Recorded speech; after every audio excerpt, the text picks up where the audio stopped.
कि यदि कोई इंसान, भगवान न करे किसी का हो, यदि किसी इंसान का किडनी फेल हो जाता है तो क्या उस इंसान को जिंदा रहने का कोई हक नहीं है? इंसान इंसान जिंदा नहीं रह सकता है।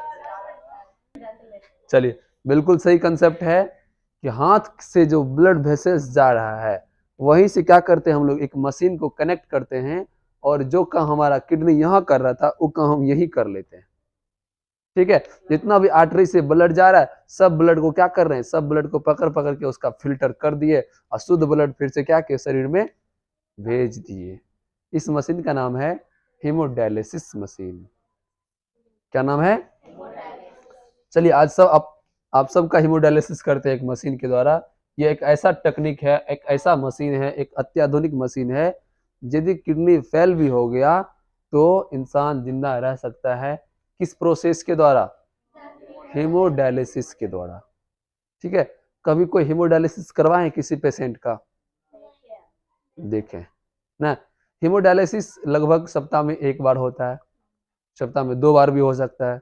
जिसका किडनी सरपटे फैला बिल्कुल जीरो काम कर रहा है उसका रोज डायलिसिस करवाना पड़ेगा। जिसका हुकुर हुकुर काम कर रहा है उसका महीना में एक बार, 2 महीना में एक बार करवाना पड़ता है।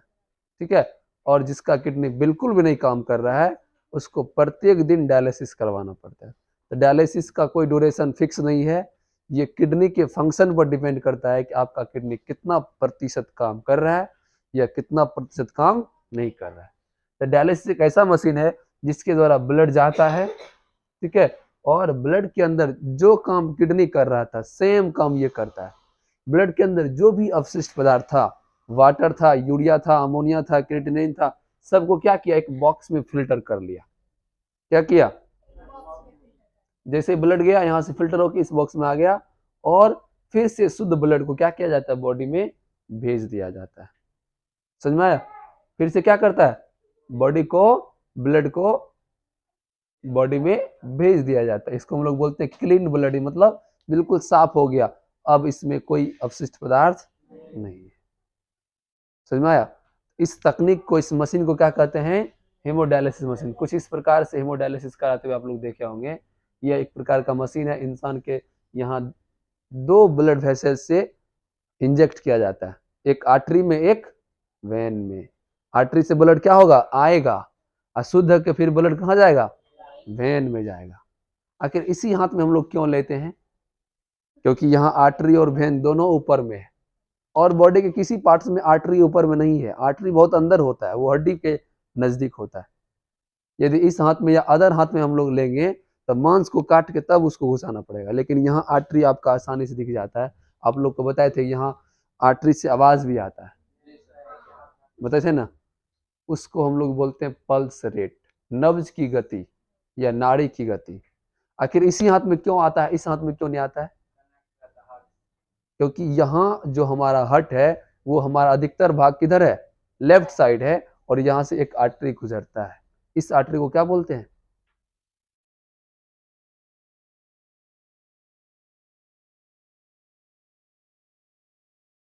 Radial artery. इस आर्टरी का नाम क्या है?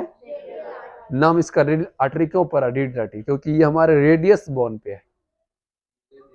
इस बोन का नाम क्या है, रेडियस, और इस बोन का नाम क्या है, अल्ना। बताए थे आप लोग को, ये हमारा रेडियस बोन के ऊपर है, इसी कारण इस आर्टरी का नाम क्या है, रेडियस आर्टरी। और यहाँ से आसानी से ब्लड ले लेते हैं और मशीन में भेज देते हैं, और मशीन क्या करता है, उसको पूरा फिल्टर करके फिर से ब्लड चला जाता है। इस प्रकार से, इस प्रकार से हम लोग क्या कर सकते हैं, ब्लड का फिल्ट्रेशन कर सकते हैं। हाँ बोलिए। डायलिसिस में कंफर्म नहीं पता, हम कभी डायलिसिस किसी का नहीं किए। इतना डायलिसिस प्रोसेस समझना है, अब तुमको थोड़ी डॉक्टर डायलिसिस करना ही है, जब करेगा तब और जानकारी ले लेना। चलिए, अब हम लोग का नया टॉपिक है क्या, पौधों में उत्सर्जन। क्या पौधों में उत्सर्जन होता है? पौधों में किडनी होता है, उसमें ब्लड वेसल्स होता है।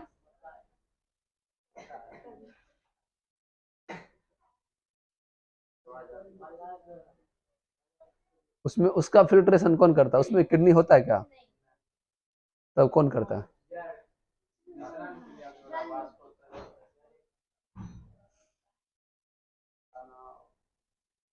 पौधों में उत्सर्जन जो होता है वो किसी भी सतह से हो सकता है, किसी भी भाग से हो सकता है।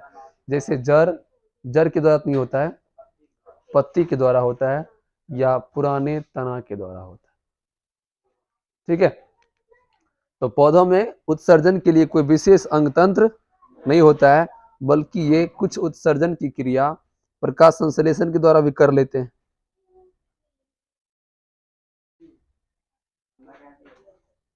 चलिए ध्यान समझो, तो पौधों में जो होता है उत्सर्जन की क्रिया वो प्रकाश संश्लेषण के द्वारा भी होता है।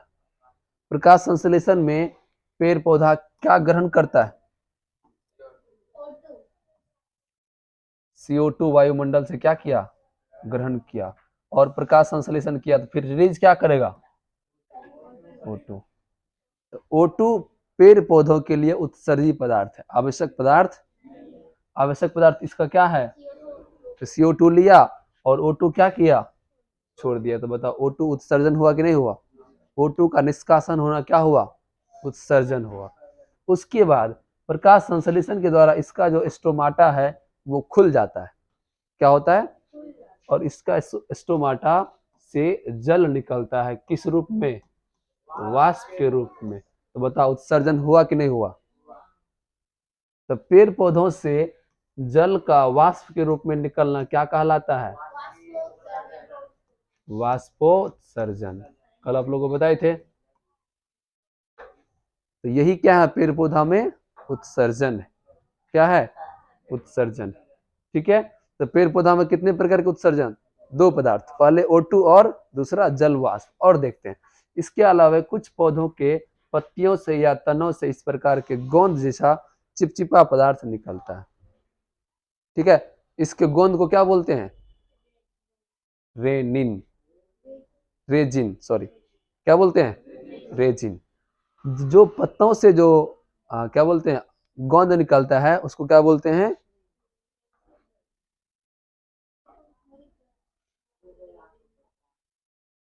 रेजिन या टेनिन भी कहते हैं। क्या कहते हैं? रेजिन या टेनिन। जो कहां से निकलता है? पत्तों से निकलता है।